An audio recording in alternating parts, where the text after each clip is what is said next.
네, 여러분 뭐 즐겁진 않지만 그래도 주말이 가까워지고 있는 목요일 아침입니다. 자, 오늘 제가 여러분의 출근 그리고 등굣길을 위해서 준비한 컨텐츠는 오늘이 제일 비쌉니다.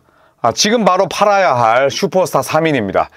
일단 뭐 이 선수들이 슈퍼스타인지 아닌지는 여러분의 판단에 맡기겠지만 그래도 각 팀을 대표하는 그런 1옵션이기 때문에 일단 슈퍼스타라는 칭호를 붙였고요. 이 3명의 공통점은 각자의 이유로 출전 경기 수가 많지 않고 출석률이 높지 않고 그런데 막상 또 나오면 잘하는 그런 약간은 닭갈비 같은 계륵 같은 존재들입니다. 첫 번째 선수는 라멜로 볼입니다. 최근 들어서 제가 라멜로 볼에 대한 컨텐츠가 거의 부정적인 뉘앙스로 도배되어 있는데 그럴 수밖에 없는 게 라멜로 볼은 또 부상을 입었습니다. 2001년 8월 22일생이니까 상당히 아직은 젊어요. 그리고 신장이 2m 전후의 그런 선수입니다. 굉장히 키가 큰 포인트 가드고, 그리고 또 리드미컬한 볼 핸들링, 그 다음에 또 슛터치, 그리고 또 플로터, 각종 기술을 다 가지고 있는 눈요기가 상당히 또 되는 선수입니다. 그래서 틱톡이라든지 혹은 SNS에 팔로워 수가 엄청나죠. 딱 요즘 우리가 말하는 그런 젠지라고 하나요? 딱 거기에 걸맞은 그런 성향을 지니고 있습니다. 자, 하지만 올 시즌 현재까지 출석률은 60%입니다. 33.3분을 뛰면서 23.3득점, 7.8리바운드, 9.8어시스트, 1.7스틸 나오면 잘합니다. 문제는 자주 못 나온다는 거죠. 데뷔 이후에 지난 시즌까지의 성적을 살펴보시면 5시즌 동안 231게임 뛰었습니다. 네, 그러니까 한 46경기 뛴 거죠. 경기당. 그러면 결장이 36게임이라는 겁니다. 너무 많이 빠졌죠. 자, 문제는 이런 통산 기록 21점, 리바운드 6개, 어시스트 7.4개 그러니까 나오면 잘한다는 거예요. 그렇기 때문에 지금 샬럿 입장에서도 참 판단을 하기가 어렵다는 것인데 일단 장점 198cm의 장신 포인트 가드입니다. 6피트 7인치라고 표기하는 데도 있지만 6피트 6인치가 중론이고요. 6년차 베테랑이지만 이제 겨우 24살에 불과합니다. 2001년생이니까 상당히 나이가 여전히 어린 편이죠. 그리고 출전만 하면 여전히 뛰어난 볼륨을 자랑합니다. 그렇기 때문에 샬럿 입장에서도 당연히 연장계약 때렸고 또 샬럿이 선수들이 선호하는 구단이 아니다 보니까 당연히 저 자세로 갈 수밖에 없긴 합니다만 참 이게 사람 미치게 하는 거죠. 절반가량을 날리는데 나오면 잘해. 이게 사람 미치게 하는 겁니다. 자, 단점은 명확합니다. 그랜트 힐급 유리발목이 있죠. 그랜트 힐이라고 여러분 기억하시나요? 제가 학창시절 때 정말 잘했던 선수인데 이 선수가 전성기를 발목 부상 때문에 날렸어요. 그러니까 발목 부상을 안고 플레이오프에 무리하게 출전을 했고 그 당시에 그랜트 힐이 신었던 신발이 이 필라 농구화였는데 굉장히 좋지 않은 악평을 받았습니다. 그래서 좋지 않은 농구화 신고 최전성기에 무리하게 뛰다 보니까 완전히 발목이 사실 아작났거든요. 자, 물론 40살까지 뛰긴 했습니다만 우리가 알던 그 그랜트 힐의 전성기는 거의 찾아오지 않았습니다. 물론 그 이후에 올랜도에서 올스타 한번 뽑히긴 했습니다만 지금 라멜로 볼이 그래요. 그랜트 힐급 유리 발목이고 1, 2년차 이후에 성장세가 둔화됐습니다.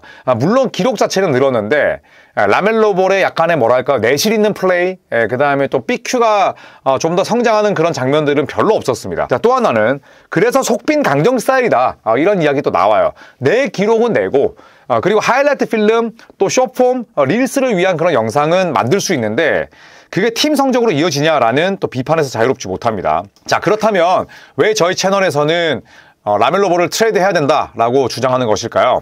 일단 내구성이 최악입니다. 그 다음에 연봉이 비싸요. 2627 시즌 이후에 40밀 이상입니다. 40밀 이상. 그러니까 40밀 이상짜리가 이제 시작인 거예요. 그런 측면에서 라멜로 볼의 연봉이 이제는 악성 계약이 될 수도 있다. 물론 여전히 나이는 어리지만 다음 시즌부터 연봉이 비싸지기 때문에 이 부분은 생각을 좀 해봐야 된다는 거죠. 자, 또 하나 더 젊고 성실한 컨 크니플과 브랜든 밀러의 존재가 있습니다. 자, 물론 브랜든 밀러도 지금 지난 시즌 이후로 계속 다치고 있긴 해요. 하지만 이제 3년 차고 컨 크니플은 샬럿 호네츠가 2025년 드래프트 1라운드 4순위로 지명을 했는데 여러모로 JJ 레딕 감독이 생각이 납니다. 근데 JJ 레딕보다는 훨씬 더 티어가 높은 선수고요. 이 두 명의 공통점은 백코트라는 거죠. 물론 크니플과 브랜든 밀러는 전부 다 플레이메이커는 아닙니다. 라멜로 볼의 포지션은 아니에요. 하지만 백코트에 전도 유망한 선수가 두 명이나 있기 때문에 어느 정도는 대체를 100% 할 수는 없지만 그래도 비슷한 포지션에 엄청난 유망주가 있다는 건 또 한 번 재고의 여지가 있는 거죠. 자, 그리고 라멜로 볼은 지금 상품성이 있습니다. 조엘 엠비드나 자이언 윌리엄슨이나 진짜 카와이 레너드가 못 나온 선수들에 가려져 있고 샬럿 자체가 구단 자체가 많은 주목을 못 받아서 그렇지 사실은 라멜로 볼도 무지하게 빠지고 있잖아요. 그런데 여전히 상품성은 있어요. 또 저연차 때 올스타에도 뽑혔고 또 워낙 힙한 스타일이기 때문에 상품성이 조금이라도 있을 때 팔아야 하는 유형이지 않을까. 저는 그래서 샬롯이 지금 이대로 간다면 뻔하잖아요. 30승 52패. 잘 되면 34, 5승. 그리고 안 되면 또 20승대. 그렇게 그냥 계속해서 브랜든 밀러, 라멜로 볼, 컨크니프리 루키 스케일 전후로 이렇게 성장해야 될 때 그냥 또 도어매트 팀이 되는 거죠. 그래서 지금이 트레이드 적기라고 생각을 합니다. 샬럿 호네츠 프랜차이즈 이끌 선수로 기대를 받았지만 현재까지 행보는 기대 이하고요. 2021-22 시즌 75경기를 제외하고는 출석률 엉망입니다. 직전 시즌 출석률 56.3%. 무슨 샤키로닐 자유투도 아니고 올 시즌도 총 팀이 치른 10경기 가운데 6게임만 출전을 했습니다. 안팎으로 시끄러운 평판도 있죠. 한 익명의 스카우트가 무슨 얘기를 했냐면 재능은 있지만 농구를 진지하게 생각하지 않는다. 플레이 방식과 더불어서 볼이 경기 중에 취하는 행동을 봐라. 볼을 중심으로 우승팀을 만들기는 어렵다. 이렇게 이야기도 합니다. 자, 그리고 루키 이 컨 크니플의 성장을 아까 말씀을 드렸었는데 크니플의 NBA 첫 10경기 기록은 훌륭합니다. 16.7득점, 6.4 리바운드, 그리고 3어시스트, 여기에 3점이 무려 40%입니다. 어느덧 샬럿의 에이스로 성장했죠. 라멜로 볼이 잘 뛰다가 빠졌어. 그리고 로스터를 들락거리는 와중에 그 와중에 이런 효율과 기록을 냈습니다. 자, 밀러 크니플을 중심으로 언제든지 팀 개편이 가능한 상황이라는 거죠. 자, 물론 샬럿이 이런 슈퍼스타를 보유하기 어렵다는 건 압니다. 하지만 용단은 빨리 내릴수록 저는 좋다고 생각을 해요. 그리고 지금 실제로 제 뇌피셜이 아니라 샬럿 호네츠 팀 내부에서 서로 의견이 맞물리고 있다고 해요. 그러니까 라멜로 볼이 우리가 트레이드 해야 된다 만다 이런 문제는 아니고 라멜로 볼의 발목 부상의 그 정도를 두고 어떤 한쪽에서는 괜찮다, 아니다, 이거 심각하다, 지금 이런 쪽에서 지금 충돌이 되고 있다고 해요. 그렇기 때문에 결국에는 다른 팀들이 트레이드 문의를 할 수도 있고 샬럿이 라멜로 볼이 또 부상으로 쓰러졌기 때문에 오히려 샬럿 쪽에서 먼저 트레이드 문의 전화를 걸 수도 있다. 지금 이런 보도가 나왔단 말이죠.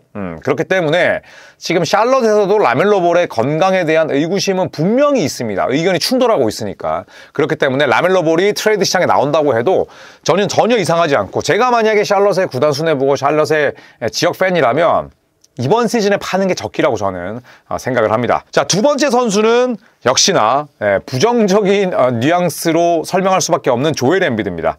조엘 엠비드는 1994년생이에요. 이제는 전성기가 좀 꺾여가는 나이인데 올 시즌 현재 6경기 23.3분만 뛰었습니다. 왜냐하면 출전 시간 관리를 받고 있기 때문이고요. 출전 시간 제한에 걸려 있습니다. 23.3분 뛰면서 리바운드 참여를 평소에 비해서 전투적으로 하지 못해요. 원래 리바운드를 잘 잡는 선수도 아니었습니다만 그래도 득점은 19.7득점. 거의 2분당 1.5 만들어냈고요. 5.5 리바운드, 3.3 어시스트, 1.5 블락샷을 기록을 했습니다. 필드골 46%. 최전성기에도 필드골은 좋은 선수가 아니었어요. 자유투는 83%에 육박하는데 이 필라델피아는 초반에 시카고 불스와 굉장히 행보가 뜨거웠습니다. 하지만 점점 이제 제 자리를 또 찾아가고는 있는 상황이지만 그래도 현재까지는 기대 이상입니다. 엠비드가 출전하고 또 결장을 반복하면서 이 VJ 에지컴이 직접적으로 좀 타격을 받습니다. 그러면서 살짝은 기복을 타고 있는데 엠비드 최근에 슈팅 연습 이후에 무릎 통증을 호소했습니다. 그러니까 슈팅 연습이라 함은 그냥 외곽에서만 슈팅을 던지진 않아요.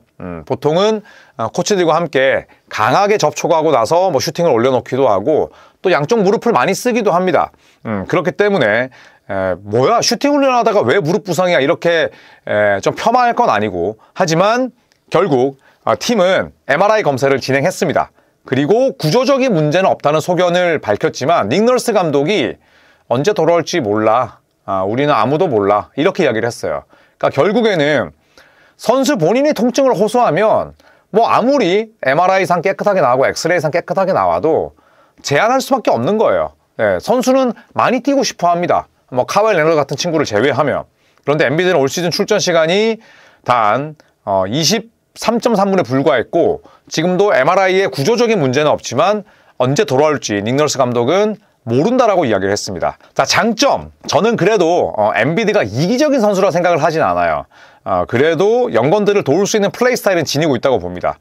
지금은 기동력이 많이 떨어졌지만 그래도 스크린 퀄리티도 괜찮고 또 픽앤롤, 픽앤팝을 할 수 있기 때문에 VJ 에지컴이나 혹은 타이리스 맥시, 제라드 맥케인, 퀸틴 그라임스 이런 선수들의 성장을 방해하는 유형이라고 저는 생각하지는 않아요. 두 번째는 건강할 땐 여전히 공수겸장이다. 네, 이거는 제가 억지로 한번 붙여봤고요. 세 번째는 불과 2년 전에 MVP였어요. MVP를 받았을 때가 2023년이었습니다. 그렇잖아요. 2023년 여름이니까 2년 반 전에 불과 MVP였는데 아직까지는 반등할 수 있다라는 그래도 약간의 희망이 있다. 네, 요거를 장점으로 이야기를 해봤고요. 단점은 많습니다. 무릎을 비롯해서 하체는 거의 은퇴자 수준이에요. 네, 지금 엔비드가 양쪽 무릎이 다 고장났단 말이에요. 그때 쿠민가에게 깔렸던 그 무릎. 그런데 이번에는 반대쪽이고요. 결국에는 번갈아서 무릎이 아프다 보니까 제대로 된 기동성이나 혹은 활약을 보이기가 어렵죠. 그러면서 기동력을 완전히 잃어버렸습니다. 예전에 커즌스가 한번 얘기를 했었죠. 그리고 또 다른 레전드도 이야기를 했었는데 지금 엔비드 뛰는 거 봐봐. 쟤 곧 은퇴할 몸이야 라고 이야기를 했었거든요. 이번 여름에. 예, 그런데 그 말이 지금 현실화된 느낌입니다. 세 번째는 워크에틱이 좋지 않아요. 지금 조엘 엔비드가 결국 무릎 부상 때문에 이번 시즌에 관리를 받고 있는데 여전히 체중 감량은 없습니다.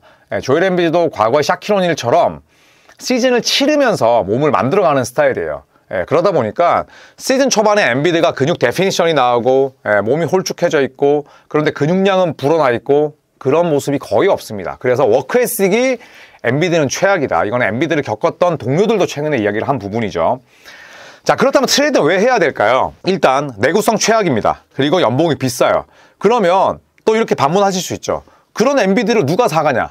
시장에 늘 호구는 있습니다. 네, 저는 이 시장에는 진짜 이해할 수 없는 그런 일들이 일어나잖아요. 일단은 필라델피아가 내놓고 생각하자는 거죠.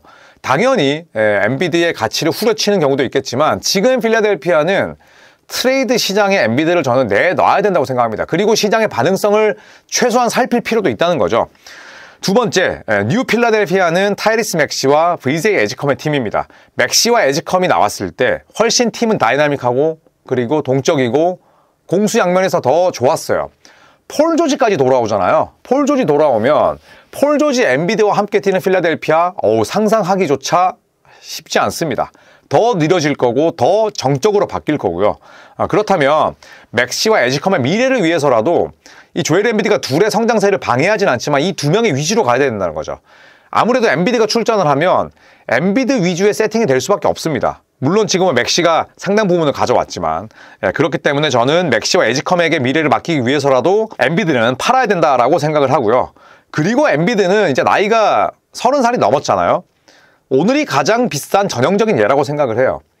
계속 말씀드리지만 아니 이렇게 형이 단점을 이야기했는데 누가 사가냐고 라고 하지만 빅맨이잖아요. MVP 출신입니다. 굉장히 혹할 수 있는 상품이에요. 여전히. 물론 지난 시즌 19경기 출전 그 다음에 지금 또 부상을 입은 상태이긴 하지만 일단 시장에 한번 내놔 보자는 거죠. 당근마켓에서 안 팔릴 것 같지만 올려서 팔릴 때도 있습니다. 그렇기 때문에 저는 필라델피아가 빠르게 좀 판단을 해야 되지 않을까 개인적으로 생각을 합니다. 자, 지속적으로 문제가 된 엔비드의 고연봉 대비 잦은 부상 그리고 장기적인 관점으로 봤을 때 필라델피아는 엔비드와 관계를 정리하고 미래를 도모해야 될 때다라고 저는 생각을 하고요. 블리처 리포트에 앤디 베일리가 트레이드 아이디어를 냈습니다. 시카고 불스를 그 대상으로 지목을 했고요. 이거는 앤디 베일리라는 블리처 리포트 소속의 한 기자의 아이디어입니다. 제 뇌내망상 아니고 제 채널 보시는 분들 가운데 이런 그 아이디어에 대해서 굉장히 예민하신 분들이 있어서 제가 다시 한번 설명드릴게요. 제 뇌내망상이 아니라 블리처 리포트에서 낸 아이디어고요. 시카고가 조엘 엔비드를 받습니다. 그리고 필리는 만기 계약자이자 20밀을 받는 닉 부세비치 그리고 10밀 이상의 금액을 받는 잭 콜린스 그리고 유망주도 하나 줘야죠. 노아 에센게 이번 2025년 드래프트 신인입니다. 그리고 2029년 1라운드 지명권 정도면 어떠냐라는 거죠. 저는 합리적이라고 생각을 해요. 왜냐?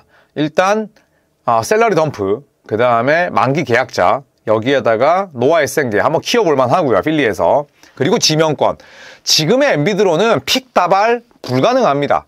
그렇기 때문에 저는 앤디 베일리가 꽤나 합리적인 아이디어를 냈다고 생각을 하는데, 시카고 불스와 뭐 필라델피아 충분히 또 딜을 할 가능성도 있죠. 시카고는 계속 부세비치를 팔고 싶어 했고, 노아 에센게 같은 경우에도 뭐 어떻게 보면 또 중복 자원일 수 있거든요. 네, 그리고 지명권 한 장이라면 한번 복권을 긁어볼 수 있지 않을까 생각은 합니다. 건강 문제가 지속되고 있습니다. 뭐 이거는 누구나 다 아는 얘기지만 MVP 시즌 이전까지는 어느 정도 출석률을 유지했지만 이제 부상 문제 때문에 지난 시즌 19경기, 올 시즌도 아웃 상태입니다. 하지만 필라델피아 미래는 창창합니다. 이 와중에 진짜 황무지에서 꽃이 피었어요. 일단 타이리스 맥시, 엠비드가 돌아와도, 폴 조지가 돌아올 예정이어도 이 팀의 핵심은 맥시입니다. 2000년생이니까 이제 최전성기에 돌입하고요. 워크에식, 폴 조지나 조엘 엠비드에 비할 바 되지 않을 정도로 훌륭합니다. 자, 그리고 15점은 언제든 가능한 퀸틴 그라임스가 있죠. 뭐 이 선수에게 필리의 미래를 맡기진 않을 겁니다. 큐어를 받았기 때문에. 하지만 역시나 2000년생으로서 뭐 맥시와 타임라인은 같죠. 뭐 계약은 다르지만. 자, 그리고 자레드 맥케인, 부상에서 돌아와서 지금 헤매고 있긴 합니다만 부상만 없다면 또 주전 자원으로 뛸 수 있습니다. 2004년생이니까 뭐 아직까지는 젊습니다. 네, 그리고 다소 시즌 초반보다는 임팩트가 떨어지긴 했지만 VJ 에지컴 2005년생에 이 선수가 번뜩이는 그런 활약상 또 판단력을 놓고 본다면 맥시와 함께 쭉 필리가 가져가야 될 선수죠.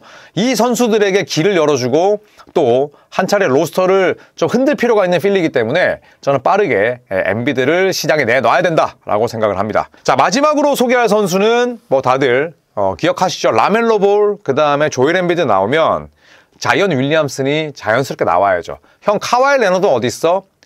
지금 뒷돈을 거의 받은 게 지금 확정적인데 뒷돈 받은 선수를 트레이드 하겠습니까? 네, 더 많은 일들이 일어날 텐데 그래서 레너드는 뺐고요. 자이언 같은 경우는 2000년생입니다. 맥시와 동갑이고요. 올 시즌 현재 5경기 뛰었습니다. 네, 출석률 또 50%를 향해서 힘차게 나아가고 있고요. 31.4분 뛰면서 22.8득점, 6.8리바운드, 4.6 어시스트, 스틸 2개. 다재다능합니다. 하지만 야투 성공률이 현저히 떨어져 있어요. 48.7%.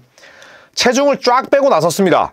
건강을 증명하나 했으나 이내 왼쪽 햄스트링 1급 염좌로 결장하고 있습니다. 제가 제 채널을 통해서 말씀드렸지만 자이언이 재검진에서 곧바로 통과한 적은 없어요.